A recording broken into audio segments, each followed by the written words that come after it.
Bismillahirrahmanirrahim. Assalamualaikum warahmatullahi wabarakatuh. Alhamdulillahirabbil alamin. Nahmaduhu wa nasta'inuhu wa nastaghfiruhu wa ala Rasulillah wa ala alihi wa man tabi'ahum bi ihsanin ila yaumil qiyamah. Asyhadu an la ilaha illallah wahdahu la syarika lah wa asyhadu anna Muhammadan abduhu wa rasuluhu la nabiyya wa rasula ba'da. Ittaqullaha haqqa tuqatih wa la tamutunna illa wa antum muslimun. Subhanaka la ilma lana illa ma 'allamtana innaka antal alimul hakim. Alhamdulillah, segala puji bagi Allah Subhanahu wa taala, serta salam dan selawat pada junjungan kita Nabi Allah Nabi Muhammad sallallahu alaihi wasallam serta seluruh keluarga, sahabat dan pengikutnya, dan semoga kita termasuk golongan orang-orang yang kelak mendapatkan syafaat beliau di yaumil akhir. Allahumma amin. Teman-teman yang dirahmati Allah Subhanahu wa taala, hari ini tema kita adalah menjawab pertanyaan-pertanyaan. Jadi kita punya sesi, jadi ini baru channel manfaat kita hari ini adalah tentang pertanyaan-pertanyaan. Jadi banyak ternyata pertanyaan-pertanyaan itu yang datang dari saya, entah dari orang lain, dari keluarga dan lain sebagainya, ataupun dari teman, ataupun ketika pengajian yang kemudian ada sebuah pertanyaan-pertanyaan yang ternyata itu jawabannya, pertanyaannya pun menarik dan jawabannya pun dibutuhkan. Nah, ini kita sedikit membahas pertanyaan-pertanyaan tersebut dan kita jawab sesuai dengan pengetahuan yang kita ketahui ya.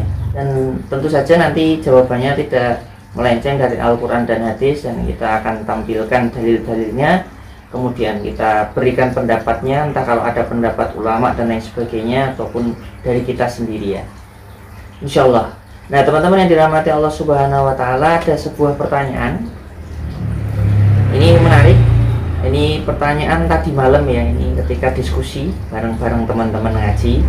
Apakah boleh melaksanakan amal namun mengharapkan dunia? Nah, jadi pertanyaannya, apakah boleh kita melaksanakan amal namun mengharapkan dunia, atau melaksanakan ibadah, amal, entah amal ibadah atau amal kebaikan, namun yang diharapkan dunia. Contoh, misalnya kita sholat duha ya kan, pengen sugih atau pengen rezekinya banyak. Nah itu gimana? Boleh nggak di dalam Islam, dalam agama Islam? Nah teman-teman yang dirahmati Allah Subhanahu wa taala, jadi kalau ditanya boleh tidaknya, tentu saja jawabannya boleh. Jawabannya boleh, karena Allah sendiri menjelaskan, la in syakartum la azidanakum wa la in kafartum inna adzabi lasyadid. Maka barang siapa bersyukur atas nikmat Allah, maka Allah akan menambah nikmatnya. Dia akan menambah nikmatnya. Jadi kalau kita ini misalnya dapat sesuatu, kita bersyukur, maka Allah menjanjikan kepada kita bahwasanya nikmatnya Allah itu akan ditambahkan kepada orang-orang yang bersyukur. Nah, ini adalah salah satu dalil bahwasannya bersyukur ini kan kita minta sama Allah, amalan ya, sebuah amalan ya. Kemudian Allah sendiri yang menjanjikan bahwasanya kita akan ditambah nikmatnya. Misalnya contoh, kita bersyukur punya motor ya kan, maka Allah tambah nikmatnya. Nikmatnya apa? Bisa jadi nikmat kebahagiaan, bisa jadi nikmat motornya berguna. Kalau baik ya, motornya jadi bermanfaat, bahkan masya Allah bisa digunakan untuk mengantar anak-anak sekolah atau yang lainnya, atau berbuat baik yang lainnya. Jadi ditambah nikmatnya itu belum tentu dalam tanda kutip jadi materi lagi ya, bisa jadi sesuatu yang kemudian berguna dan bermanfaat, yang membuat kita, hati kita, batin kita ini bahagia. Ini yang penting. Tapi bisa nggak ditambahkan yang lainnya? Ya bisa, nanti bisa jadi mobil, bisa jadi pesawat ya. Bisa nggak seperti? Ya bisa sekali, bagi Allah mudah. Intinya ditambah nikmat yang membuat kita bahagia. Nah teman-teman yang dirahmati Allah Subhanahu wa taala, dan kalau ditanya boleh nggak beramal kemudian untuk mengharapkan dunia, ya boleh. Contoh, Allah sendiri yang dalam hadis Nabi itu, Nabi Shallallahu Alaihi Wasallam menjelaskan tentang pahala-pahala sholat duha. Contoh, kalau kita sholat dua rakaat itu bersedekah. Nah ini dari untuk kita sendiri ya, untuk Allah, maksudnya dalam tanda kutip. Ketika kita ini bersyukur kepada Allah dengan sholat duha, maka kita ini seperti bersedekah, mensedekahi 360 dari ruas-ruas tulang kita yang diberikan Allah. Ini bisa gerak-gerak, ini ruangin 360 bagian tubuh kita ini yang bisa bergerak, kita dicukupkan oleh Allah dengan sholat dua rakaat. Sholat 4 rakaatnya itu yang biasa ini disukai orang, ini pada hari itu akan dicukupkan rezekinya. Jadi kalau kita sholat 4 rakaat itu akan dicukupkan rezeki kita pada hari itu. Dan ini orang-orang itu kemudian senang sholat duha untuk apa ya? Salah satunya untuk ke rezeki, yang meminta rezeki kepada Allah, kemudian meminta materi kepada Allah, mungkin ada yang meminta kekayaan, rezekinya dibanyakkan dan lain sebagainya lah. Biasanya seperti itu. Yang 12 rakaatnya dibangunkan rumah di surga. Seperti itu. Jadi kalau kita sampai 12 rakaat ya, yang 6 dan lain sebagainya nanti silahkan cari sendiri di Google ya.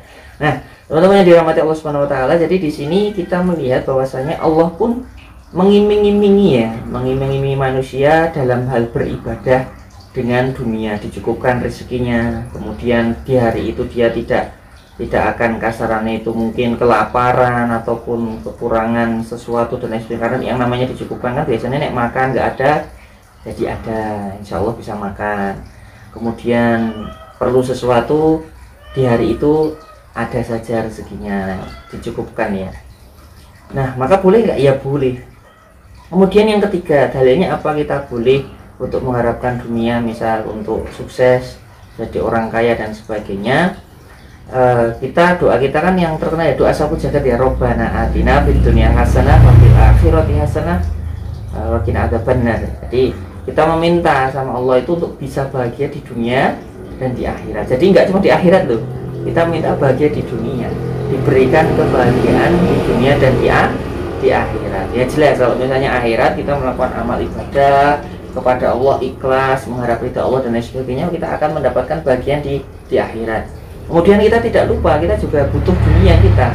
Dunia itu apa? Kita butuh pakaian, sandang, pangan, papan, kemudian kendaraan dan lain sebagainya. Maka kita berdoa mengharap kepada Allah, ya Allah, pengen bisa haji, yang butuh duit ya kan, maka mudahkanlah. Entah bagaimana caranya, tapi mau nggak mau tetap pakai duit.